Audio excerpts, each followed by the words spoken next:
Նարեկ Կարենիչ նոր տեսավ, որ հայտարարում եք, որ ընտրությունների արդյունքները ուզում եք վիճարկեք, ուզում եք արդարացնեք, հա, ձեր մանդատ վերցնելը։ Իդեպ ասեմ, ընտրությունների արդյունքների վերաբերյալ կան զեկույցներ եւ բոլորը ճանաչել են մեր ընտրությունները, այդ թվում նաեւ Էսենգեն, իսկ նման խոսույթ օգտագործում եք դուք եւ ռուսական հերոստալիքները, ինչը իմ համար մեծ հաշվով նույն բանն է։ Իդեպ, որ որոշել եք դիմեք համադրական դատարան եւ իսկ կարող է դիմեք բաժանված փողերն էլ հետ պահանջեք։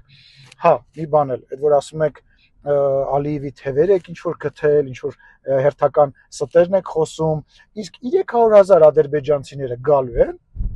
Ինչ եղավ այդ 300,000 ադրբեջանցիների թեման։ Դուք այս թեմայի համար պատասխան եք տալու։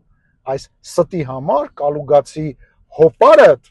եւ դու եւ բոլոր են մարդիկ, ովքեր խոսել են սրա մասին, պատասխան են տալու։ Հենց որ բարի գալուստ ազգային ժողով։ Ես տենց է գիտեի, որ դուք մանդատները վերցնելու եք եւ ինչ եք ունենալու 10 օր հետո 29 մանդատ, ոչ մի ավել բան։